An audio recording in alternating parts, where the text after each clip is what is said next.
Hello students, I welcome you all to class 7. My name is Wayne Gardner and I will be taking your computer online classes, right? Okay, let's start with the chapter. Chapter number 1, Hardware Components.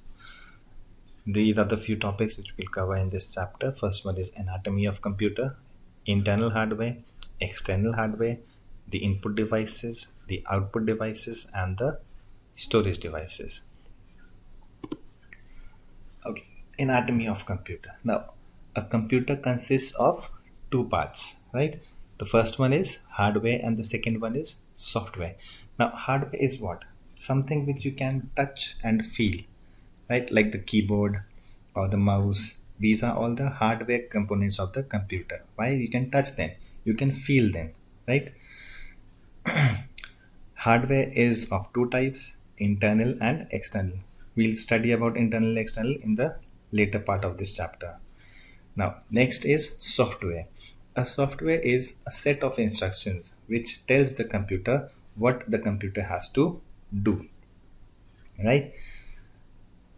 Now, for example, you want to play a song, right? What you'll do, you'll just open your laptop or a computer, you'll switch open the software, that is a music player, right? And you'll whichever song you want to play, you select a song and you play the song. So what you're playing a song in a software, but you can't touch it, you can't feel it. Why? Because it is inside the computer, right? So that is the software part. Okay, now software are again divided into two parts. The first is system software and the second one is application software. System software are the software which come along with the computer. When you buy a computer, which are already embedded in the computer system, that are known as the system software, which you can't remove from the computer. Those are known as the system softwares, right? And the application software are the software which you install later in your computer, so that you can which can make your work easy, right? Like MS Word is there, MS PowerPoint is there. In some computers the MS Office is pre-installed, but in some it is not. So that is installed externally afterwards, right? So that those are application softwares. Now, hardware and software, these are both dependent on each other, meaning one cannot function without the other. For example, if you want to listen to a song, what you'll do, you'll open a music player, right? You'll open the music player, you'll play a particular song. But just imagine, if the sound card is not there in your computer or your laptop, okay, will you be able to hear the sound? No, you will not be. And right, so now just think opposite. If the sound card is present in the computer, right, but you do not have the software to play the song, then also it is a problem. So both are what? Both are dependent on each other. Software cannot work without the hardware and hardware cannot work without the software, right?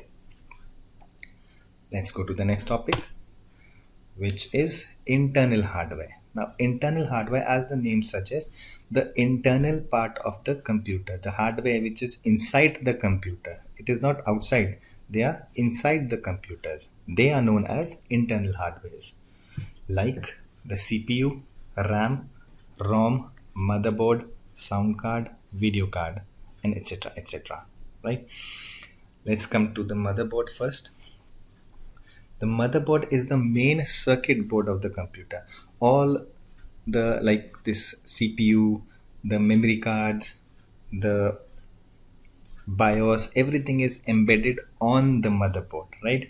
It is a plastic board on which all these components are embedded, like the CPU is there, the memory card which I've just memory chips which I've just told you all, then BIOS is there, external storage controllers for video display and sound, expansion slots for connecting additional circuit boards. Now it also has an external slots so that you can connect another hardware to it. Like sometimes you connect your uh, printer to it, sometimes you connect your speakers to it, right? So it has an external slot so that you can connect different hardware components to it, right?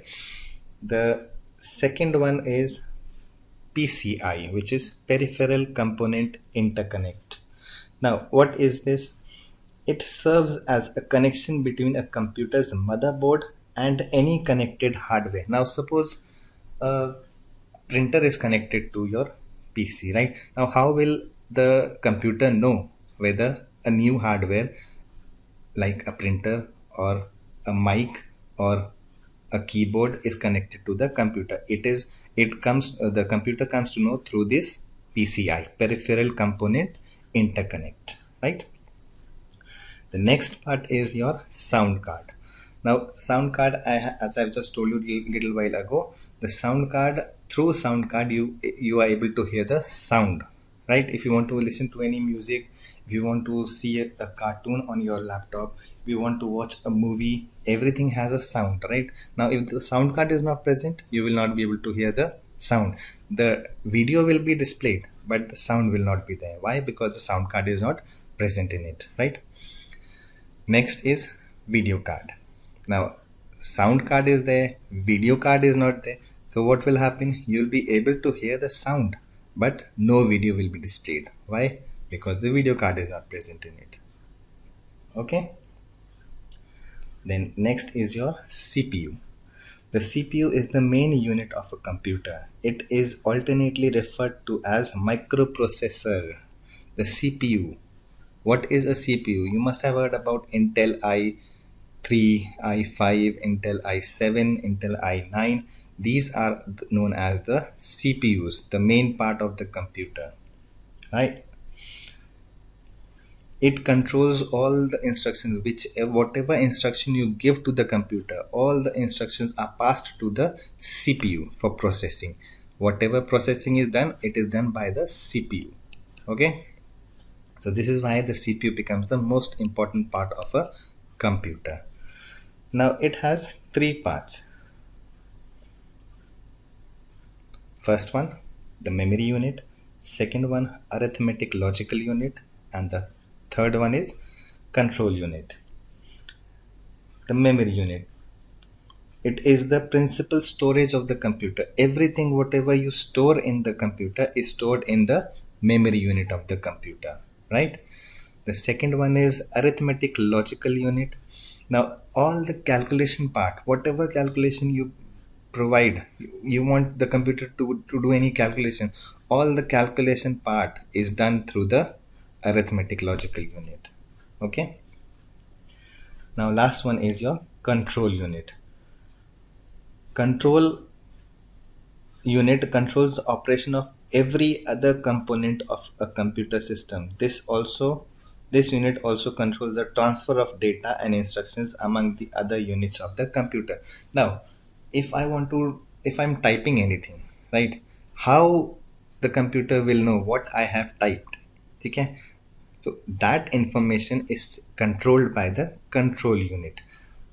For example, if I'm pressing A from the keyboard, how will the CPU know that I have pressed A, right? So that is done through the help of the control unit. All right. Next one is RAM, that is random access memory. It is a type of memory that is available for the operating system, programs and processes to use when the computer is running. It can be accessed randomly at any time. Whatever information we enter in the computer goes into RAM and remains there until the machine is working. It is a volatile memory and therefore data and instructions are stored here temporarily. When you switch off your computer or there is a power failure, the data is completely erased. Now, RAM is a volatile memory, right? Volatile memory means whatever is written in RAM will be erased permanently if the computer or the laptop is switched off or if there is a power failure, right? Whatever we start typing on the computer, it first goes into the RAM. Until and unless we do not save it, it goes into it stays in the RAM, random access memory.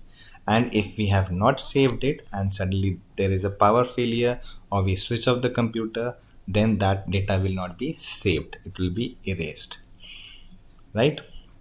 This is why it is known as a volatile memory. Now, RAM is of two types. First is static RAM and the second one is dynamic RAM. Okay, I don't go deep into it. It will not be asked what is a static RAM and what is dynamic RAM. Won't be asked, so do not worry. Next one is your ROM. A ROM stands for read-only memory, right? It is a type of memory from which we can only read information. It is a non-volatile memory, therefore the information stored in it is permanent until and unless even if the system is powered off, right? Data stored in ROM can neither be modified nor erased easily. A ROM stores the instructions required to start a computer. Now, ROM is known as a non-volatile memory. Why non-volatile? Because it saves the data permanently, right? If you have saved anything in your computer and you switch off your computer or your laptop, or if there is a power failure, you need not to worry because you have saved it. So whenever you switch on your computer again, that data will be present in your computer, right? Now, ROM is of three types. First one is PROM, second one is EPROM, and third one is EEPROM. Okay. Okay, so next one is your disk drive.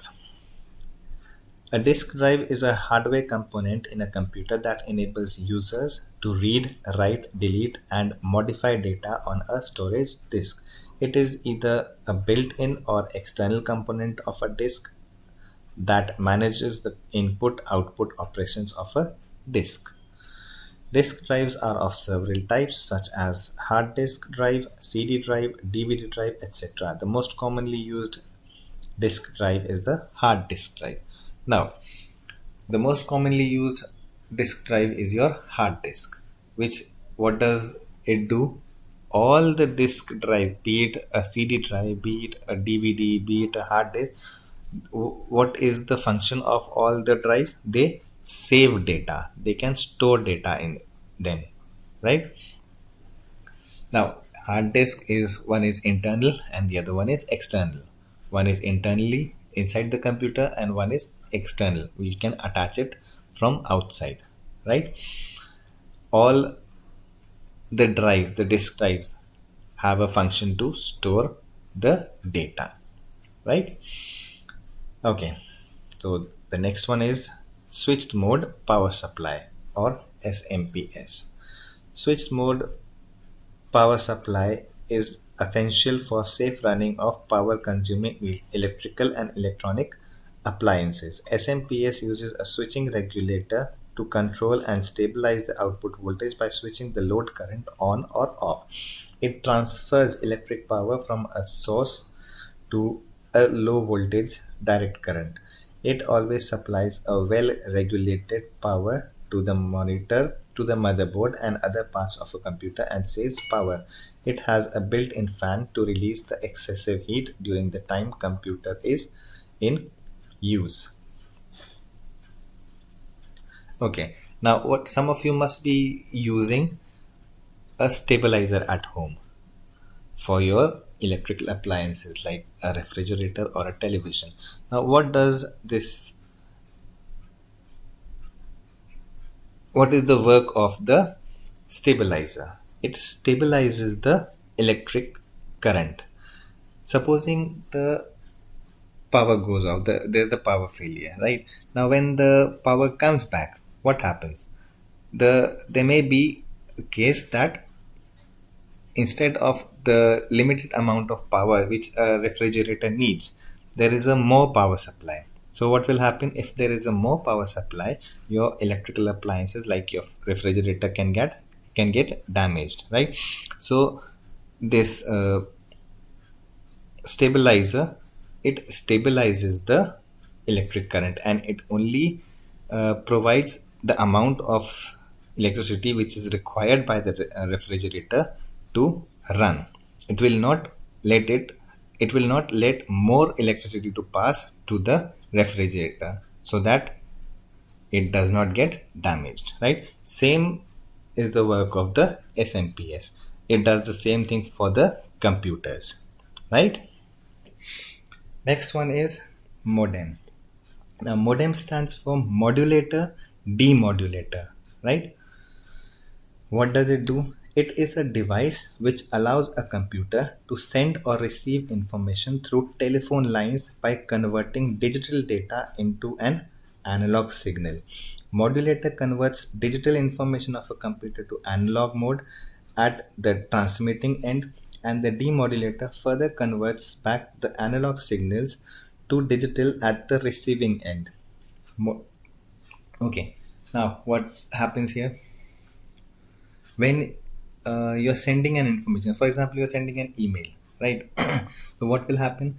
The modulator will convert that data what you're sending into a digital mode, right? Sorry, you've sent it in a digital mode from your computer. That will be converted to an analog mode through the modem. Then it will be sent through the telephone lines. Why it is converted? Because telephone lines can carry only analog data, whereas computer works on digital data, right? So when you send an email, it is sent in a digital form. Now before it reaches the telephone lines, it is converted into analog form, right? And then it is sent through the telephone lines. Now when it reaches its destination to another computer, before reaching the computer, it is again converted into the digital form, and then it is sent to the computer, right? So this is why it is known as modulator and demodulator. That modulator uh, tra- translates or converts the digital signal into the analog signal, and demodulator converts the analog signal into the digital signal, right? Now modem is of three types. First one is internal modem, second one is external, third one is PC card modem. Now internal modem, as the name suggests, which is inside the computer, which is built in. When you buy a computer or when you buy a laptop, it is already inside your computer. That is known as internal modem.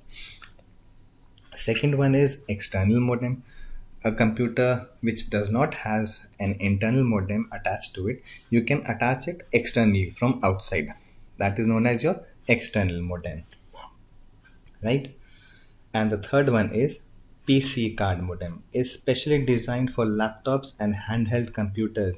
It is similar to the size of a credit card and fits into the PC card slot on notebook and handheld computers.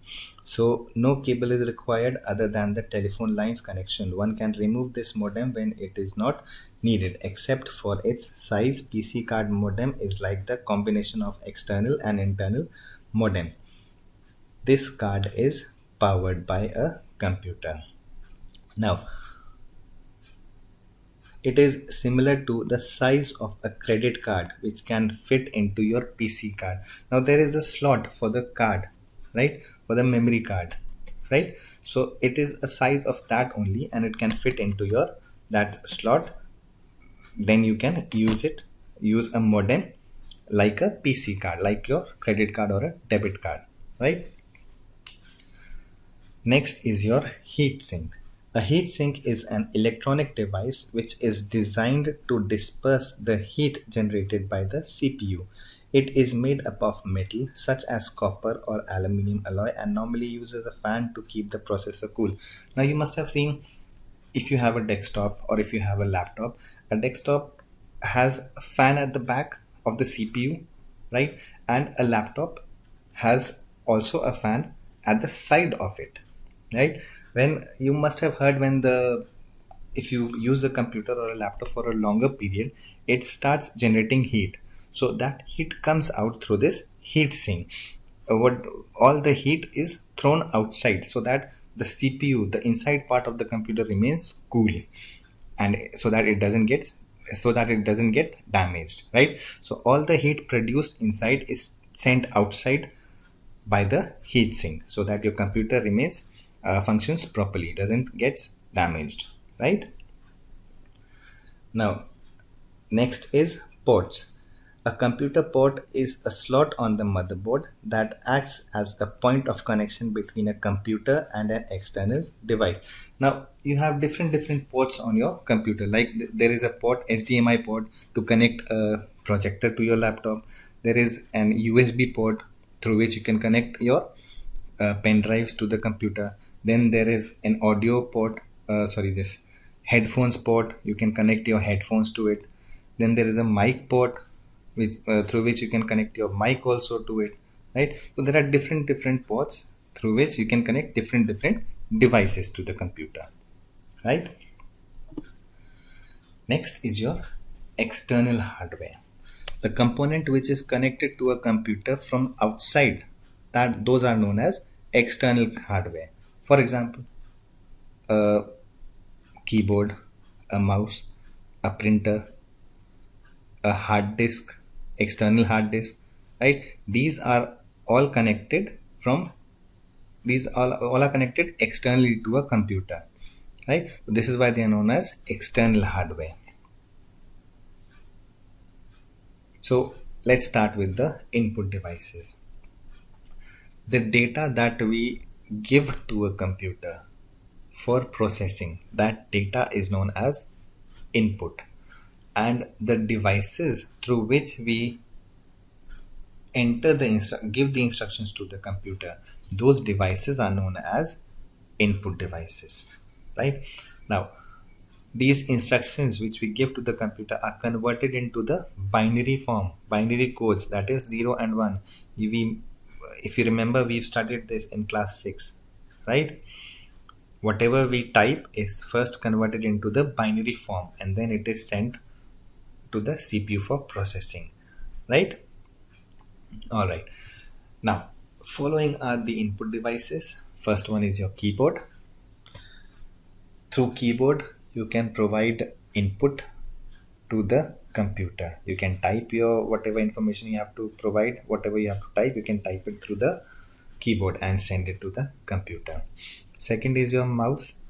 Through mouse is also an input device. Why? Because you provide information to the computer by clicking, double clicking, right clicking, left clicking, single click. Okay, all these information is being sent to the computer through the mouse. So mouse is also known as an input device. Now, mouse is of three types. First is mechanical mouse, second one optomechanical, and third one is optical. Now, mechanical mouse was earlier used. Now mechanical mouse are not used anymore. You must have seen somewhere maybe a mouse which used to have a ball at the back, which used to detect the movement of the mouse pointer on the screen, right? When as the ball used to rotate, the mouse pointer on the screen used to move, right? So that was the technology which was used earlier to move the mouse, or to use the mouse actually, right? That was the mechanical technology. Then later on, the second one is optomechanical, which use the optomechanical is the mouse which uses a mechanism similar to the mechanical mouse. The only difference is that it uses optical sensors to detect the movement of the ball. Now, it is similar to a mechanical mouse. The technology that was used in optomechanical is similar to the mechanical mouse. The only difference is that it uses optical sensors to detect the movement. There is no ball in it. That the ball in the mechanical mouse, that ball is not present. Otherwise, the mechanism is similar to the mechanical mouse. Now, instead of ball, they use the sensors to detect the movement of the mouse pointer on the screen, right? Now, third one is your optical mouse. Now, this mouse is the latest one, which normally now we get the optical mouses only everywhere. Now, this mouse does not use the mechanical technique, right? It uses the laser technique to detect the movement of the mouse pointer, right? So, this is the latest type of mouse which we all use in our homes and offices. Then comes the scanner. It is an input device that scans text, images, and objects optically. It whatever we put on the scanner, it scans it and it sends to the computer, right? The scanned data is then converted into digital image and displayed on the computer screen. Whatever you have, for example, you wanted to scan your mark sheet, so you'll put the mark sheet on the scanner. You'll close the cover of the scanner and you'll scan the mark sheet. Now that mark sheet will be sent to the computer and it will be displayed on your computer screen in a digital form, right? Now the scanners are of three types. First one is drum scanner. This is the most efficient and expensive scanner. It uses a rotating glass drum to scan. In a drum scanner, the light from the object that is to be scanned is split into separate red, blue, and green beams optically, making the image precise. The mechanism is called the photomultiplier tubes technology. The drum scanners are used mainly in the publishing industry to print high quality images in books and magazines. I just read it from the book. I'm going to explain it. Don't worry. Right? Okay. So, drum scanner uses a rotating glass drum to scan. Now, supposing a drum is there, an image is there, and the drum is rotating on top of that drum, and it is while it is rotating, it is reading all the information which is there on the paper, right? Supposing you want to scan your mark sheet, right? So you'll place the mark sheet on the ground or on the table somewhere, and then this drum will be rotated on the that paper. And as soon as it keeps rotating, what will it do? It keeps scanning whatever is there in the on the paper, and when it scans, afterward it is sent to the computer in a digital form, right? That is your drum scanner. Second one is your flatbed scanner. This is a popular desktop scanner. It looks like a miniature printer with a flip up cover protecting the glass window. In a flatbed scanner, the object is to be scanned is placed face down on the glass window, which is then illuminated with a bright light. Now, this is the mostly used scanner nowadays. Most of you must be having it at your home also. It is a printer cum scanner, right? Which has a flip at on top, right? You open it, there is a glass there, right? You put your whatever you have to scan, you put it over there on that glass top, right? And then you close the flap, right? And then you scan your images. Those are your flatbed scanners. All right. Now the third one is the handheld scanner. It is a scanner which you can hold it in your hand, right? And supposing a paper is placed on the table with an image or any text, you what you'll do, you'll slowly you'll scan the paper with it, right? So those are known as the handheld scanners. It is a small manual device which is dragged over the surface of the image to be scanned. These scanners are operated by hand. It is difficult to operate these scanners as they need a steady hand to scan objects in order to avoid distorted images.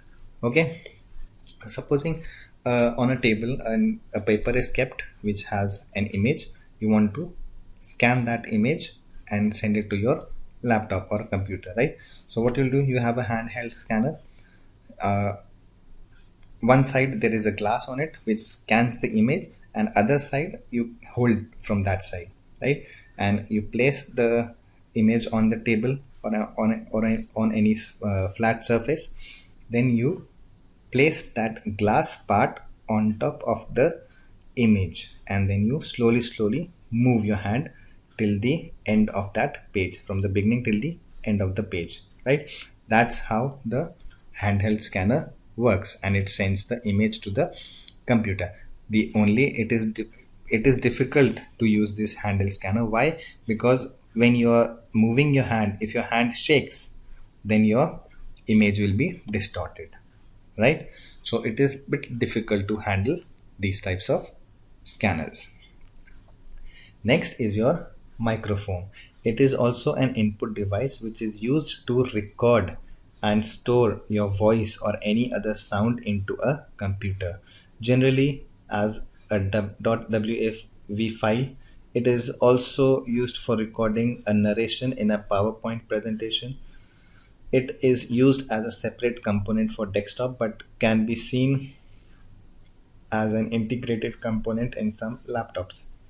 Now, the microphone. The laptops usually have inbuilt, right? The desktop may not have it. The desktop may not have it, but all the laptops have microphones inbuilt to it, right? Whatever you want to record, you can record it. Like for example, if you want to record your voice while giving a presentation, right? So you can do that using a microphone which is inbuilt in the laptops, and you can attach a microphone externally to a desktop. Next is your light pen. It is a light sensitive pointing device commonly used to select or modify data on the screen. It allows the users to point on displayed objects or draw on the screen. It operate Its operation is similar to a touch screen but has greater positional accuracy. Now, all of you must have used or must be using the smartphones, touch screen smartphones. Now, what happens sometimes, you touch your screen with your finger, but what do you want to touch? That thing is not being touched. Something else is pressed. Why? Because your finger is not very thin, right? Your finger is very broad. So whatever you want to touch, and supposing the button is very small and you want to touch that button, but your finger being broad, it does not touch that button, it touches something else, right? So whatever you want to do does not happen, something else happens. To avoid that thing, what we use the light pen. Now light pen has a thin bottom, so whatever you want to press, you can press it very cleanly, right? Okay, so what does a digital camera do? It is a camera which is similar to your traditional cameras, right? That takes both video and still photographs, except for the fact that digital images can be used, viewed, and edited on a personal computer. Now, the earlier cameras, right? When you after clicking, you were not able to edit those images, but in the digital cameras, you can, after clicking the pictures, since there is no reel in it, right? You can save all your images in a memory card, and then you can attach the memory card to your computer and you can edit those pictures. You can take a printout of it, or if you want, you can just store them in your laptops or computers, right? So these are known as the digital camera, through which you can edit the images as well as the videos, right?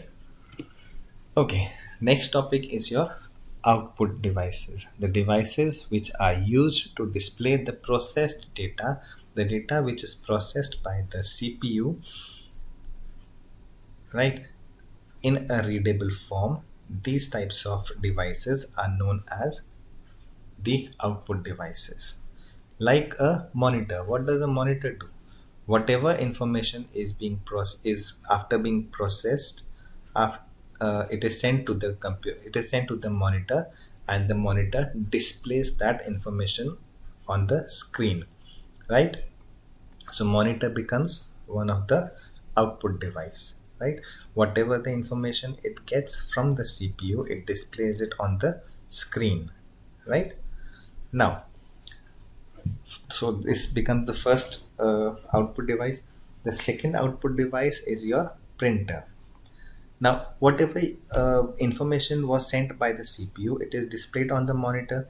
Now, that is the soft copy. Why? It is a soft copy because it is inside the computer. It is on your screen. It is not in your hand, right? So it is known as a soft copy. Now, if you want a hard copy of it, so you can take out a print of it, right?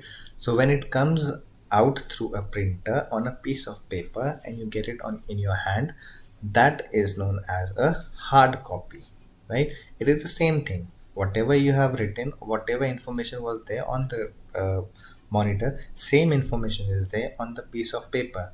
The only difference the only difference is that was on the monitor and this is on a piece of paper. So whatever is there on the monitor is known as the soft copy, and whatever is there on the paper is known as the hard copy of it, right?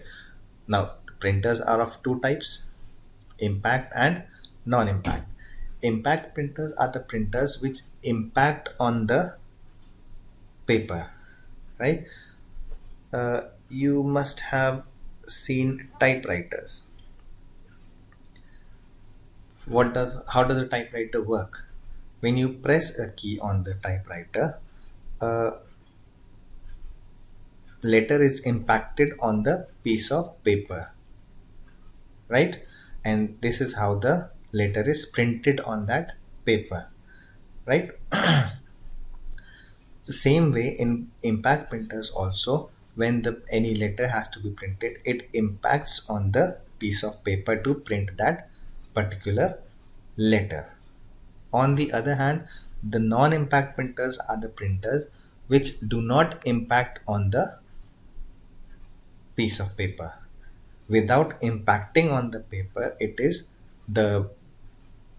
prints the output. Whatever is there on your screen, it prints without the impact on the printer, right? And the example of non-impact printers are the laser printers. It uses the laser technology to print on a piece of paper. It does not impact on the paper. An example of impact printer is an inkjet printer, right? Next one is your projector. Now, a projector also is an output device that takes images generated by computer and displays them onto a big screen, wall, or any other flat surface. Now, whatever is there on your screen, computer screen, if you wanted the same thing but in a bigger form, so you can use a projector. Your computer screen will be projected by the projector in a larger form, right? So that is the work of a projector. It is like a monitor only, but it is only projecting the monitor's images on a wall on a flat surface in a bigger form, larger form.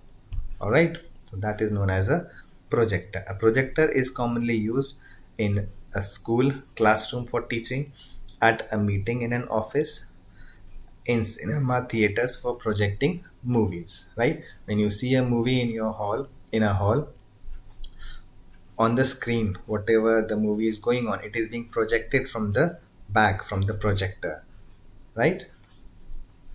Okay, so next topic is your storage device. The devices which are used to store data until it is deleted from them are known as a storage device. Like, if you have saved anything in a hard disk, in your hard disk, right, it will not be deleted until and unless you delete it, right? If I have saved anything in my laptop, right, anything, any file, any word file, any ppt file, any excel file, or any other type of file, if I have saved it, it will never be deleted until and unless I delete it, right? Or until and unless my laptop is attacked by a virus, right? So following are the storage devices. First one is your hard disk. There are two types of hard disk. One is internal hard disk, the other one is external hard disk. Internal hard disk is inside your computer, and external hard disk is when you want to uh, when you want some extra space. Your hard disk, supposing is it's full, right? Now you want some extra space, so you can add a external hard disk to it, right? Next one is your CD-ROM. A CD-ROM stands for compact disk read only memory. Read only means you cannot change the pre-recorded information stored on the disk. Now CD-ROM, right? It usually has a capacity of 650 MB to 900 MB. Now whatever you write in it once, it cannot be deleted from it. You cannot rewrite anything in a CD-ROM. Why? Because it is read only. It is not read and write. It is read only. So once whatever you write on it, it cannot be erased, and you cannot add anything more to it, right? On the other hand, the DVDs. Wait. Now CD-ROMs are of two types. One is CD-ROM read only and CD-ROM read and write. In CD-ROM which are read only, in those ones you cannot write anything.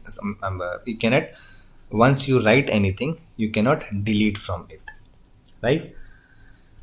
And in CD read and write, once you have written anything on it, you can delete it and you can rewrite it.